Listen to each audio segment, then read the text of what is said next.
This episode is brought to you by Netflix. 3 couples, 4 vacations, a lot to unpack. Watch The 4 Seasons, a new series starring comedy favorites Tina Fey, Steve Carell, Will Forte, Coleman Domingo, and more in a hilarious and heartfelt love letter to long-term relationships. Based on the original Alan Alda film. Watch The 4 Seasons, May 1st, only on Netflix. ChatGPT Plus is free for college students through May. Here's the thing. You've got a lot to do between now and then. Studying for finals, writing papers, trying to keep your life on track. And ChatGPT can help with all of it. It can quiz you for your econ exam, make a study guide from your French notes, plan out your meals and study breaks. It can get really specific on how you like to learn. It can even help you come up with ways to stop procrastinating. So from now until summer break, take advantage of all the ways ChatGPT can make your life easier. Restrictions apply.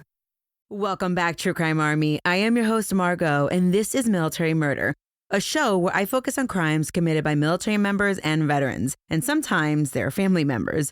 But don't worry, you don't have to know anything about the military to listen. True crime just has to be your favorite genre, and if that's you, welcome home. So last week, I had the distinct pleasure of speaking on a panel at Military Creator Con. It's a convention that I heard about back in 2019 when I first started my podcast. Well, fast forward 5 years, and this year I was able to speak on a panel about creativity. I had a blast and I met a ton of new people. In addition to meeting folks, I learned about a new AI tool that is beneficial for military folks. Listen, it's basically integrated into ChatGPT and it helps military folks, veterans, and military spouses create resumes, cover letters, look for potential employment. I mean, this is a really cool new tool. So it's something that I'm going to be exploring because if you can believe this, since I left active duty in 2021, I have yet to create a resume. And just the thought of doing that absolutely terrifies me. Okay, so it has been a while since I covered a breaking news story, but this is one of 2 that hit the veteran community like a ton of bricks this year. It occurred just hours into 2025. And for those who learned about the massacre/terrorist attack, and who was behind the attack, well, for those who were close to that person, it appears that several former colleagues were in shock. This is not the type of story of close associates of the perpetrator that after everything is said and done, they say, oh yeah, we expected that this would happen. Of course, while the perpetrator in this case is no longer living, the investigation is still unfolding, and I am sure that more information will come out in the future. So stay tuned for any big discoveries. Additionally, I have tried to use the most reliable sources in telling you about this incident. So much of the information here has come from the FBI press releases, as well as those sources online that I feel are reliable. I try to stay away from any type of hearsay or any type of conspiracy theories. So if that's what you're looking for, you won't be finding that here. All right. Join me today as I bring you a breaking news story about the New Orleans New Year's Massacre, which is more appropriately being called the New Orleans Bourbon Street Attack. Now, let's dig in. Military murder is an independent project and is not endorsed by the Department of Defense or any military component. The views expressed are those of the host. The content of this podcast is not meant to be legal or medical advice. Warning, this episode contains graphic details of murder and is not suitable for young listeners. Listener discretion is advised.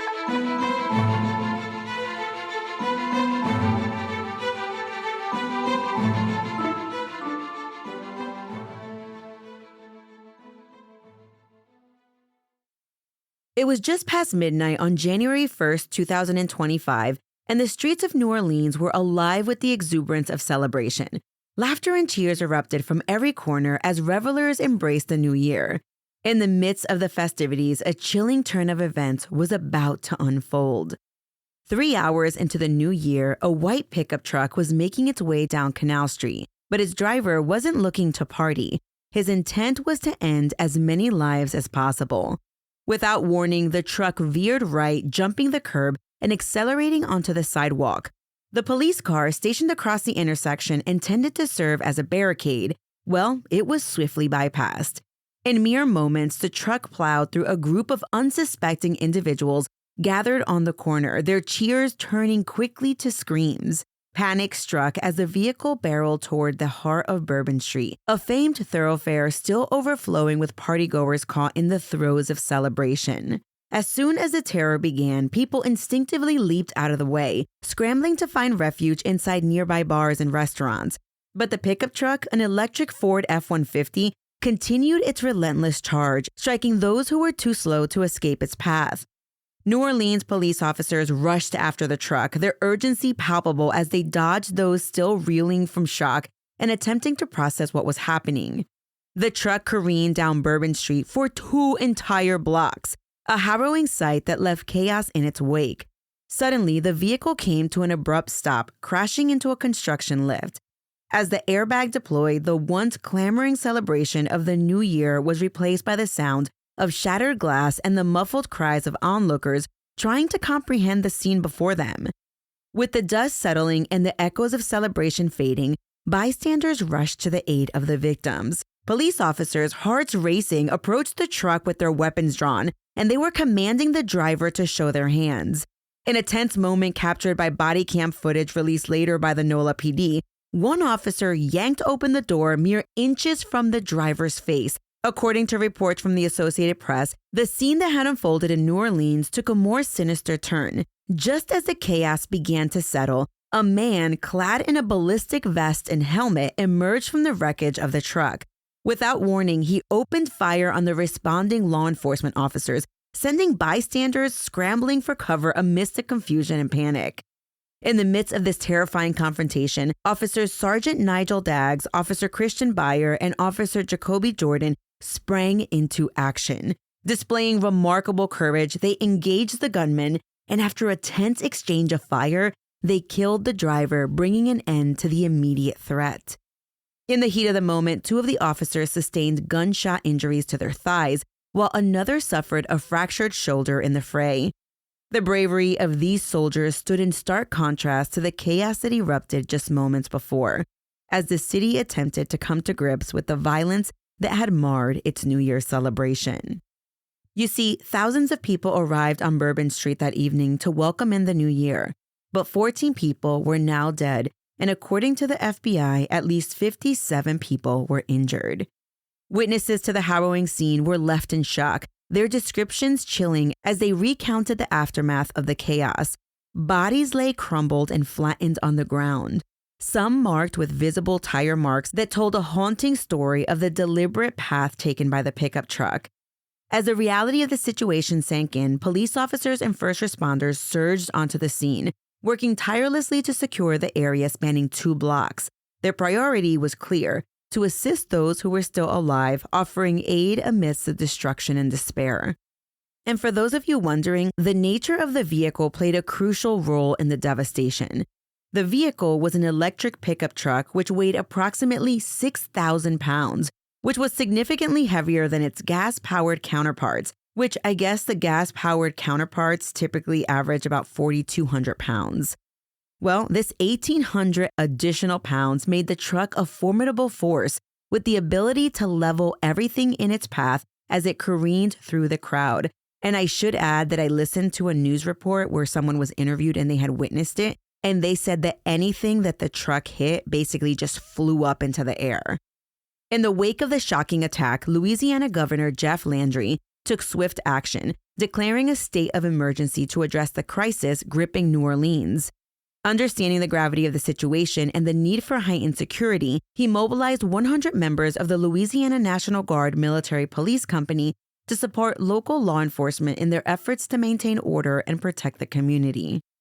Interestingly, this declaration had already been prepared well in advance because they were anticipating the bustling events of Mardi Gras and the Super Bowl set to take place in February. This foresight allowed for a prompt mobilization, ensuring that the additional resources could be deployed quickly in the face of the unfolding emergency. College football's Sugar Bowl was scheduled to be played at the Superdome the afternoon of January 1st, but it was postponed for 24 hours until January 2nd to allow investigators to determine the breadth of the threat to the city. If you've ever been to New Orleans, you know that cars don't typically drive on Bourbon Street during events like New Year's and Mardi Gras. That's because it's blocked off to vehicle traffic during major events. Normally, there are blocks in place, but they had been taken down in anticipation of being replaced prior to the Super Bowl being hosted by New Orleans in February. NOLA PD had staged park patrol cars and placed other barriers in place of the bollards as temporary safeguards. The injured police officers were released from the hospital a few days after the attack. And here's what we know about the driver and what led up to what happened in New Orleans.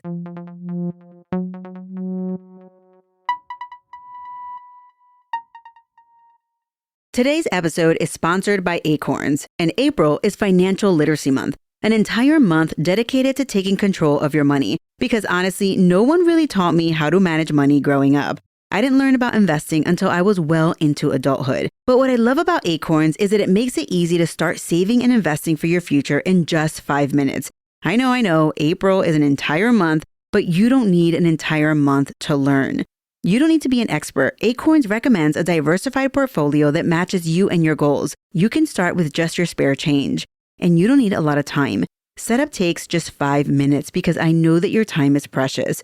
And if financial wellness has ever felt out of reach, Acorns makes it simple, giving your money a chance to grow without the overwhelm. Personally, using Acorns gave me the confidence to stop putting it off and just start. And that peace of mind is completely worth it.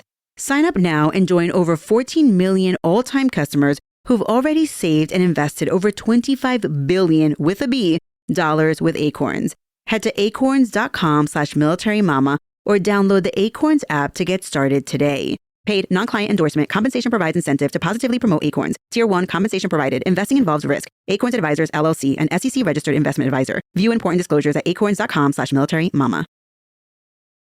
Ladies, you'll end up shopping for your guy's deodorant, right? So try Degree's Original Cool Rush. You see, last year, Degree changed the formula, and men were mad. One guy even started a petition. So Degree admitted they messed up and brought the Original Cool Rush scent back. It's clean, crisp, and actually smells like someone you want to cuddle. And it's in Walmart, Target, and other stores now for under $4. So toss one in your cart and find out why it's the best-selling men's antiperspirant for the last decade. Degree Cool Rush is back, and it smells like victory.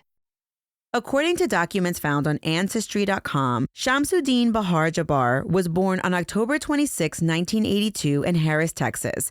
He was born to parents Irma Regina Everett and Abd al-Rahim Jabbar.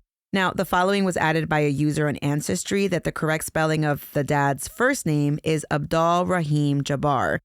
Anyway, the user also added that the father was born Masterson Young and changed his name when he converted to Islam. Ancestry did not list any siblings. However, news sources have quoted someone identified as Jabbar's brother named Abdur Rahim Jabbar. Well, Jabbar graduated in 2001 from Central High School in Beaumont, Texas.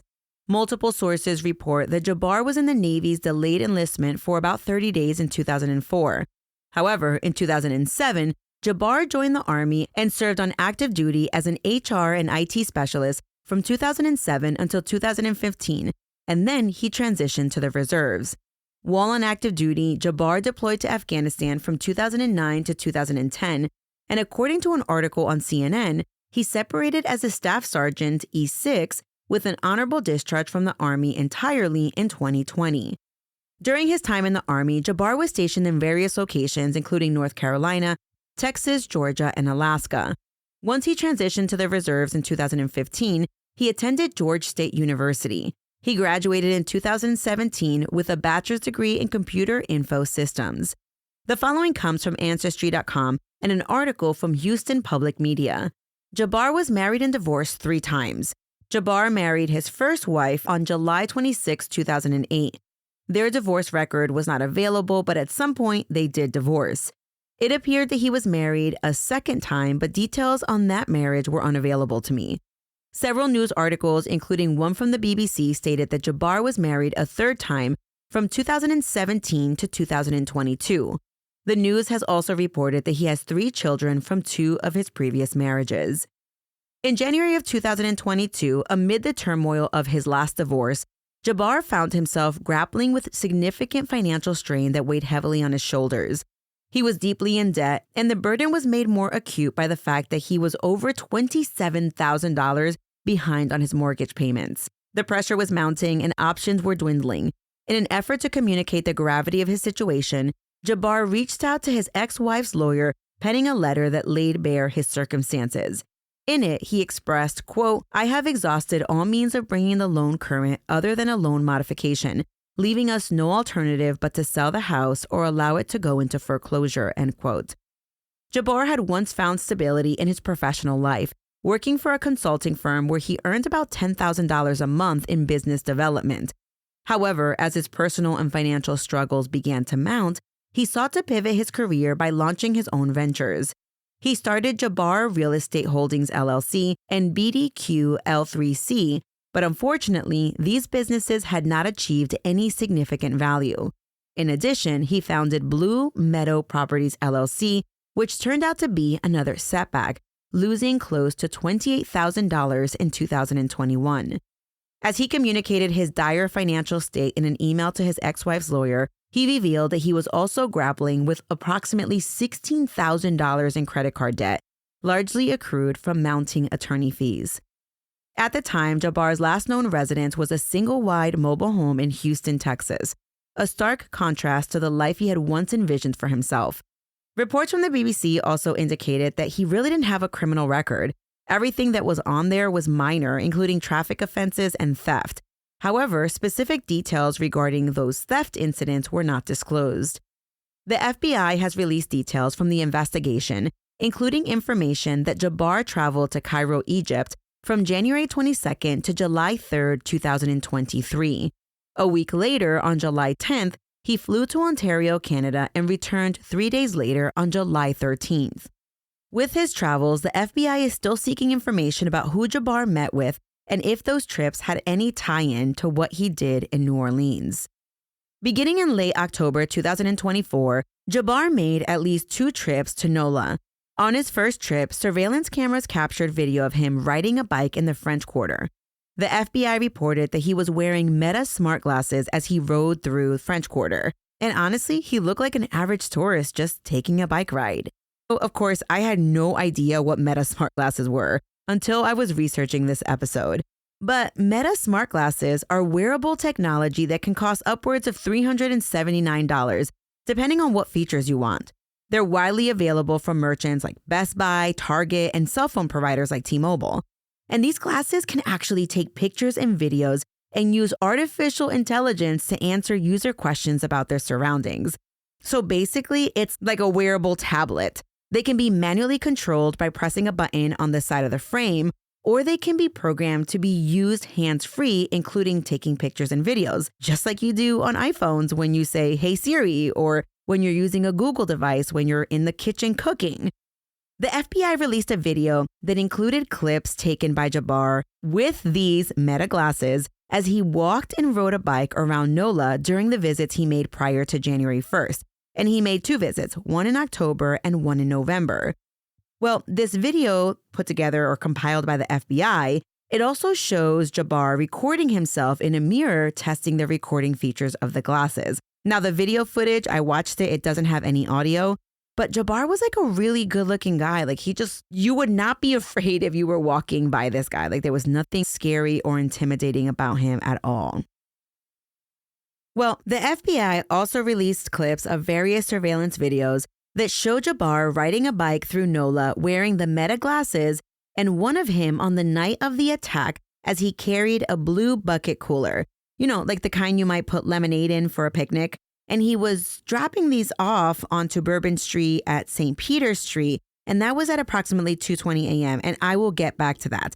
But the thing about that video is that the FBI stated that Jabbar was wearing the glasses, but he did not activate them to live stream during the attack. Okay, listen, I looked at the Meta glasses video and holy heck, the video is crystal clear and super focused. I never thought about these glasses as obtaining good video, but yes, it is some good stuff. Sorry, I know that is completely separate from what we're talking about today, but I just wanted to mention that. Like, no kidding, I'm going to go look into those glasses. All right, back to the FBI investigation. Fox News reported on January 8th that bottles of sulfuric acid, which can be used as a component to make explosives, were discovered in a storage locker in Texas that was rented by Jabbar. The locker was about a mile from his house in Houston. Bomb-making materials were also located in the New Orleans Airbnb that Jabbar rented. Now, can you imagine being the landlord who rented out that Airbnb to basically this terrorist? That really sucks. And by the way, we'll get to the truck later. We'll get more into what happened at the Airbnb, but it's just a really scary thought. According to evidence compiled in a report by the FBI dated January 14th, 2025, Jabbar underwent a significant transformation over the years. The investigation revealed that he became, quote, a more devout Muslim in 2022, end quote, but this newfound faith was soon accompanied by increasing social isolation. By the spring of 2024, Jabbar began to adopt what they called extremist views, which was a development that alarmed authorities during the investigation. Despite the social isolation and the extremist views, those closest to Jabbar largely saw him as the same calm, well-mannered individual they had always known. Abdur Rahim Jabbar, a relative, shared with the Associated Press, stating, quote, nothing about his demeanor seemed to be off. He didn't seem to be angry or anything like that. He was just his calm, well-mannered, well-tempered self, end quote. Chris P., a childhood friend and fellow veteran who had reconnected with Jabbar on Facebook in the 2000s, expressed his disbelief over the events that transpired. Having worked in anti-terrorism during his military service, Chris P. did not detect any red flags during their conversations, stating, quote, most of the messages with Jabbar were positive and had to do with his faith. He didn't give anything to me that would have suggested that he is capable of doing what happened, end quote. In the wake of the unfolding tragedy in NOLA, Colonel Rich Groen, Jabbar's former commander, took to X, formerly known as Twitter, to voice his disbelief, stating, quote, as I process the devastating events that unfolded in New Orleans, I am in utter disbelief. Shamsud-Din Jabbar served under my troop command during our deployment to Afghanistan. He worked quietly and professionally in the S1 shop and as a mail clerk, ensuring the little things that kept us all connected to home were done with care and precision. He was a great soldier, someone who showed discipline and dedication, end quote. Colonel Groen's heartfelt tribute reflected the struggle many felt in reconciling their memories of Jabbar with the horrific actions he ultimately took, stating, quote, to think that the same individual who once embodied quiet professionalism could harbor so much hate, leading to such unspeakable atrocities, is incomprehensible and heartbreaking. This transformation is a stark reminder of the dangers of unchecked anger, isolation, and hate. Please watch out for one another. Be there for your brothers and sisters in arms, your friends, and even those who seem distant or troubled. Don't let hate take root, either in your own heart or in the hearts of those around you. We must care for one another before it's too late. My prayers go out to the victims and their families. May they find strength in this time of unimaginable grief. Let's honor their memory by ensuring we stand together against hate in all its forms, end quote. The dichotomy of Jabbar's life, his military service, his calm demeanor, and growing extremism painted a complex portrait, serving as a chilling reminder of how easily lives can spiral into darkness.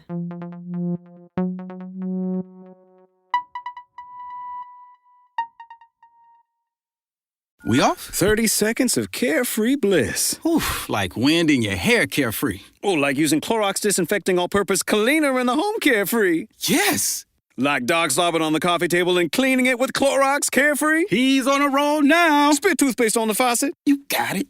You got it. Peanut butter on the light switch. Oh, spritz, spritz. Spritz, spritz. Clorox, man. Clean feels good. Okay, we're back. Use as directed. Mic check. 1, 2. Are we recording? Hi, I'm Michelle Bernstein, an award-winning chef, restaurateur, and mom. I have a lot on my plate, including my psoriatic arthritis symptoms. That's why I was prescribed Cosentyx. It helps me move better. Cosentyx secukinumab is prescribed for people 2 years of age and older with active psoriatic arthritis. Don't use if you're allergic to Cosentyx. Before starting, get checked for tuberculosis. An increased risk of infections and lowered ability to fight them may occur, like tuberculosis or other serious bacterial, fungal, or viral infections. Some were fatal. Tell your doctor if you have an infection or symptoms like fevers, sweats, chills, muscle aches, or cough, had a vaccine or plan to, or if inflammatory bowel disease symptoms develop or worsen. Serious allergic reactions and severe eczema-like skin reactions may occur. Learn more at 1-844-COSENTYX or Cosentyx.com. Ask your rheumatologist about Cosentyx. In the latest FBI press release, the FBI revealed that when Jabbar traveled from Houston to New Orleans on November 10th, he took a train to Louisiana and returned to Houston that same day on a bus. While he was in NOLA, he looked at an apartment rental on Orleans Street. He applied for the apartment, but later withdrew his application. On December 30th, 2024, Jabbar picked up the rented electric Ford F-150 through the private car rental site Turo. So there you have it. That car that he wrecked and killed all those people with, that was actually a rental car. Anyway, the following morning on December 31st, Jabbar told his next-door neighbor, Mumtaz Bashir, that he was moving to Louisiana for an IT-related job. Mr. Bashir later revealed that he saw Jabbar packing his truck, but it seemed like a light move. Mr. Bashir even offered to help Jabbar move his belongings, but Jabbar declined the help. During the FBI's investigation, they attempted to backtrack what Jabbar did when he arrived in NOLA. And this is what I have gathered from the reports. On December 31st, Jabbar was seen at a gun store in Texas that he had visited leading up to the attack, which presumably means he visited this gun shop on December 31st and then, of course, on a different occasion. At a different business on December 31st, Jabbar purchased an ice chest, which we would later learn Jabbar used as the housing unit for an IED. At approximately 2:30 p.m., Jabbar entered the neighboring state of Louisiana. Of course, listen, I, Mama Margot, wanted to know how long the drive from Houston to NOLA would be. And of course, I looked on Apple Maps, and it revealed a roughly 350-mile road trip, and that would take a little over 5 hours. With my unprofessional geographical expertise using Apple Maps, if the news reported that he entered Louisiana at 2:30 p.m., it would take him roughly 4 hours to then get to NOLA to settle down, presumably putting Jabbar and NOLA at 6:30 p.m. FBI reports indicate that Jabbar was then caught on a Ring camera unloading his white pickup truck at 10 p.m. at his rental home at Mandeville Street. Jabbar must have rung in the new year at the rental alone, possibly, because he was then caught on camera again leaving the rental at 12:15 a.m. By the way, NOLA is like living in Big Brother. Jabbar's movements were caught on video almost step by step, which, of course, thank goodness, because we want to know exactly what he did, but also insane. Anyway, Jabbar parked his truck at 12:41 a.m. on the 1st of January 2025 and walked to Royal and Governor Nichols Street. To do what, you might ask? Well, I don't know. Now, I do want to point out that the investigation revealed that Jabbar carried 2 food coolers in his truck, which housed improvised explosive devices. Video surveillance showed Jabbar placing the first cooler at 1:53 a.m. on Bourbon and St. Peter's, and then either walking or riding his bike away. That cooler is described as having wheels and a retractable handle. At 2:20 a.m., Jabbar dropped off the second cooler on Bourbon and Toulouse Streets. That cooler was described as round with a spout. During the cooler deliveries, which were caught on surveillance cameras, Jabbar was seen on video dressed in a long tan coat. That tan coat was later found in the white pickup truck after Jabbar was shot. By the way, it might seem weird for us, kind of reverse engineering this, that someone is dropping off coolers and just leaving them. But remember, it's New Year's Eve or New Year's Day, It's logical to think it's either adult beverages or water for folks who are just walking around. Now, I want to stop and talk about the coolers for a second.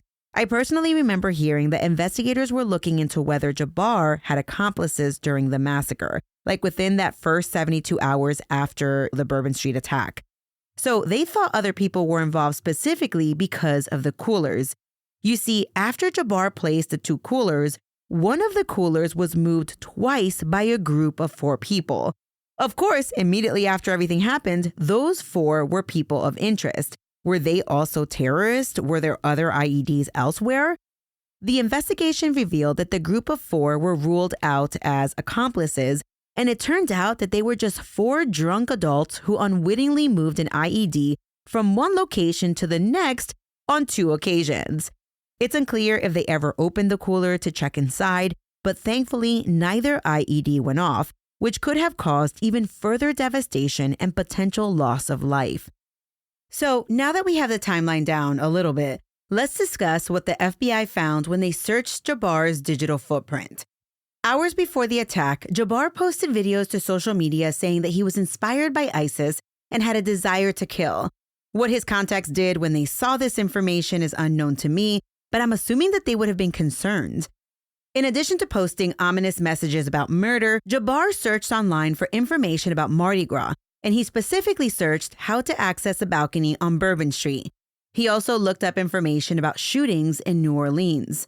In addition to this, hours before the massacre, Jabbar looked up information about the car that rammed into a Christmas market in Germany 10 days prior.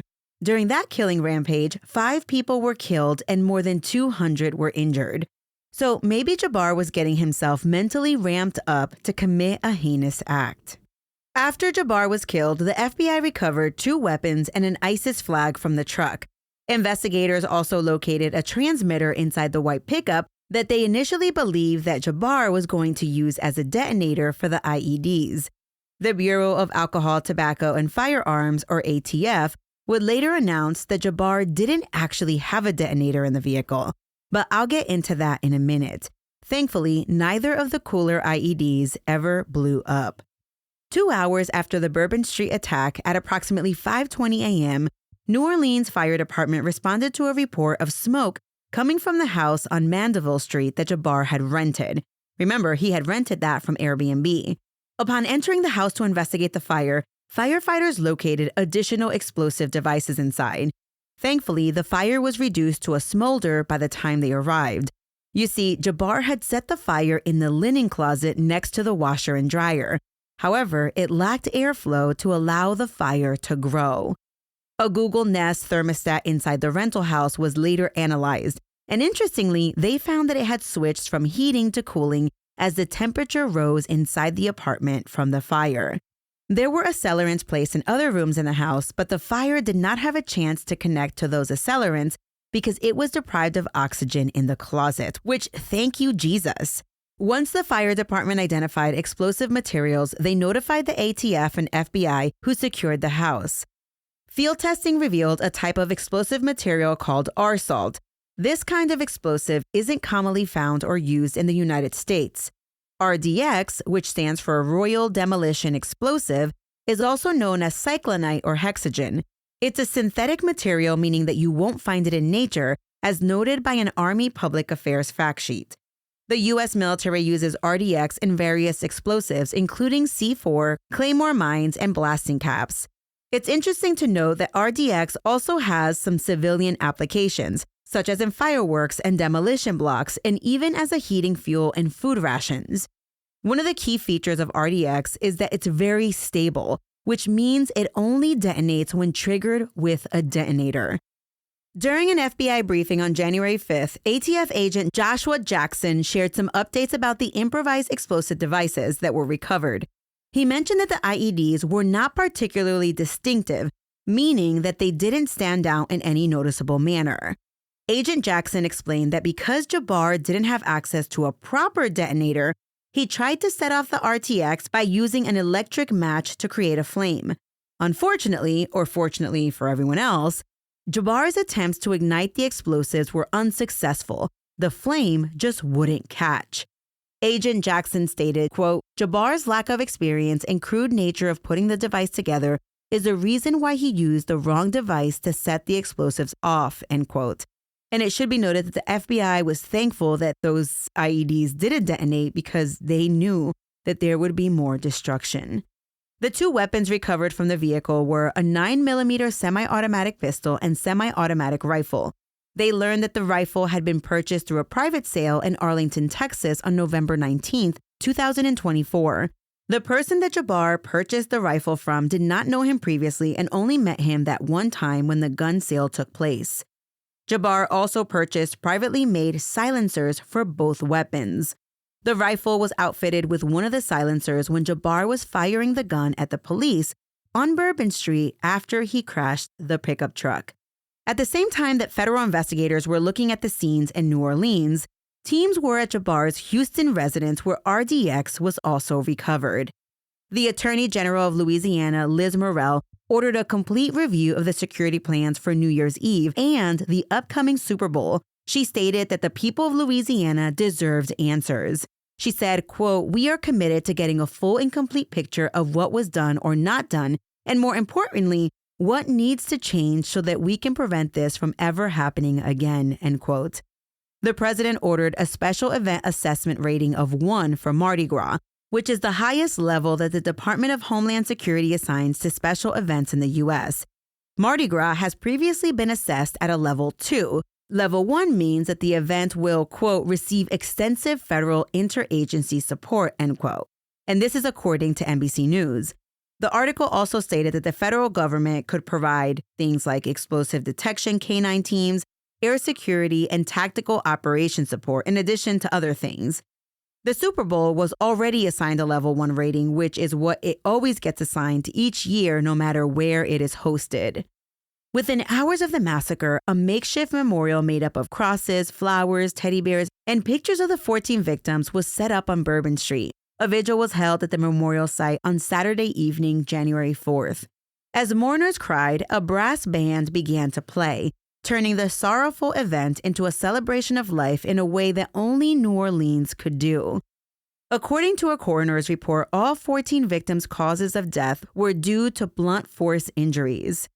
So, in typical form, I would like to take a few moments to honor the victims of this horrific crime by naming them and sharing a bit of their lives before their tragic deaths. The victims that I'm about to discuss are listed alphabetically. Kareem Badawi was an 18-year-old freshman at the University of Alabama. A recent graduate of Episcopal High School in Baton Rouge, he had been a proud member of the football team. At Alabama, he pledged Sigma Chi alongside his best friend from high school, and he had achieved an impressive 4.0 GPA during his very first semester in college, before his life was tragically cut short. Tiger Betch was a 28-year-old who graduated from St. Thomas More Catholic High School in New Orleans in 2015. During his time there, he was a standout athlete, playing football, lacrosse, and competing in track and field. Tiger went on to graduate from Princeton University, where he also played football. Tragically, although he initially survived the attack, he succumbed to his injuries at the hospital the following morning. Andrew Drew Dauphin was a 26-year-old who had traveled to New Orleans from Alabama, where he worked in the crisis management department at the Honda auto plant. He graduated from Alabama Christian Academy in 2016, excelling both as a standout baseball and football player and as an exceptional student. In 2023, Drew earned his degree in Industrial and Systems Engineering from Auburn University, where he was also a member of Phi Delta.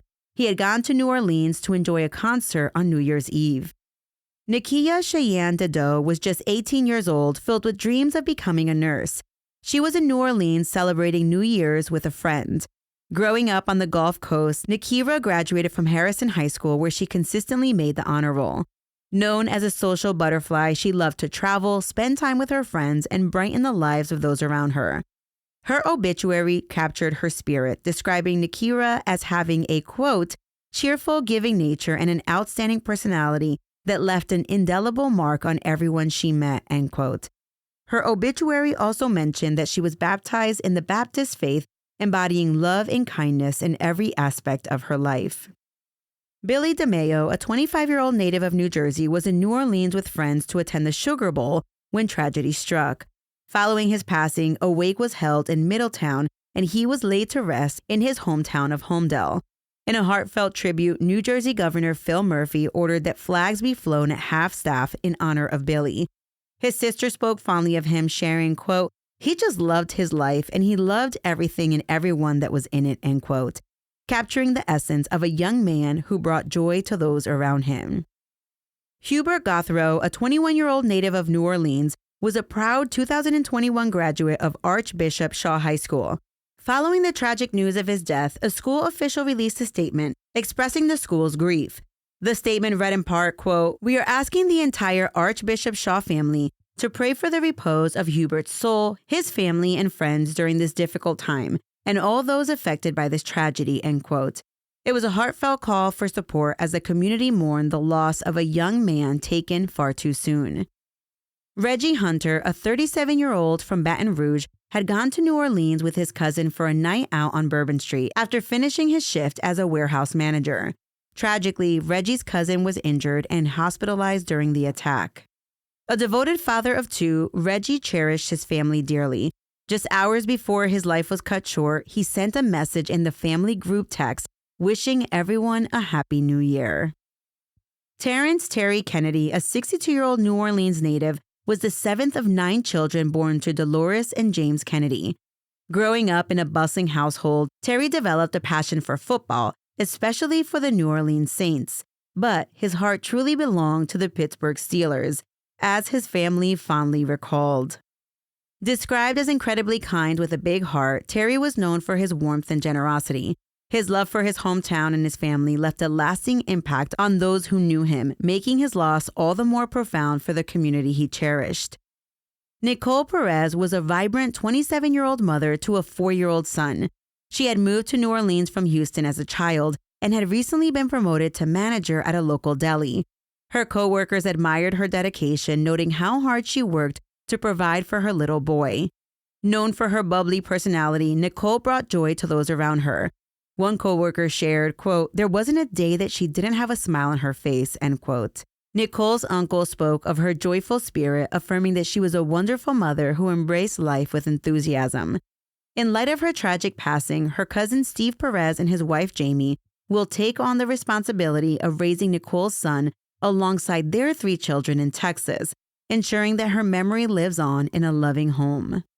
Edward Pettifer, a 31-year-old from the Chelsea district of London, that's right, the UK, had a unique connection to the British royal family as the stepson of a former nanny who cared for Princes William and Harry in the early 1990s.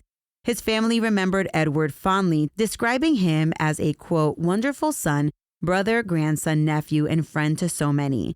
We will all miss him terribly," end quote.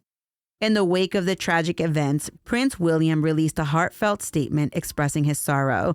He said, quote, "Catherine and I have been shocked and saddened by the tragic death of Ed Pettifer.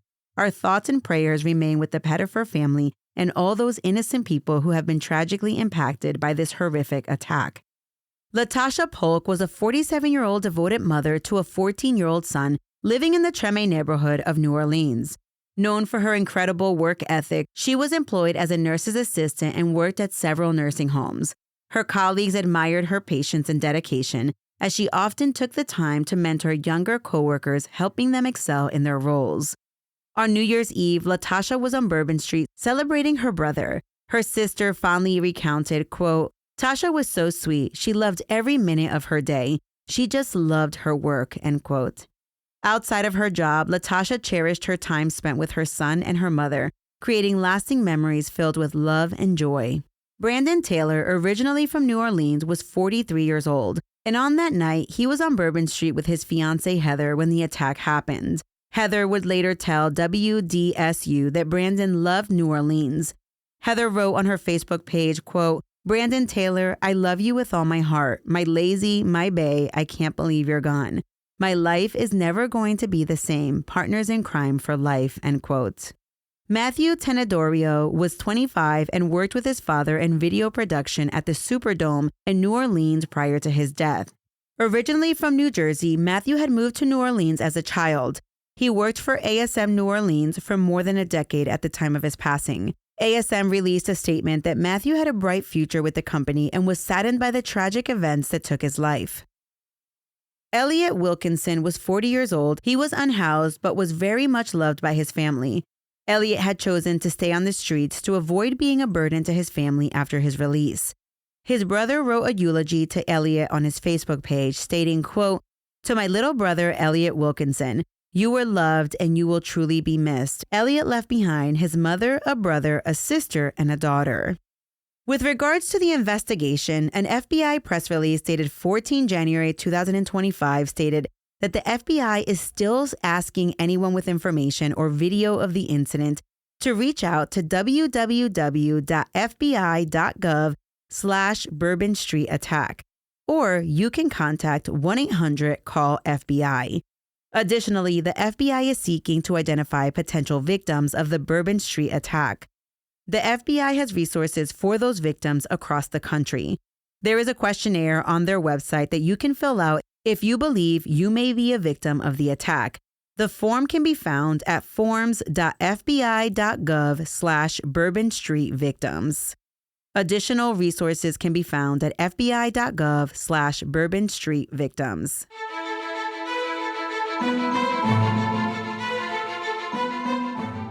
Thank you so much, True Crime Army, for trusting me with your time and your ear. I know that the news of this massacre hit me pretty hard starting off the year, and I wanted to be able to put everything together in one place for my listeners who heard the headline just like I had, but maybe hadn't continued to follow the story until now. Clearly, we might never know the true motive behind the perpetrators doing this, but one thing is for sure. His actions caused massive death and destruction, and now over 70 families are changed forever. And let's not forget about the survivors without physical injuries. I am sure that their mental health has been forever changed. As always, I want to give a shout out to my girl Myrtle for researching and writing this case and always keeping me on my toes. My sources for this episode include press briefings from the FBI, articles from CNN, The New York Times, CBS, ABC, and NBC News, WDSU, Fox News, the Associated Press, and the BBC. I also obtained information from Ancestry.com as well as obituaries from various funeral homes. Military Murder was created by Mama Margot Productions. The show was made possible by all of you. The music was created by Ty-Ops. Until next time, remember, you never really know what someone is capable of, so remain vigilant always. You have a fabulous week, and I'll keep digging to bring you another military murder story next week.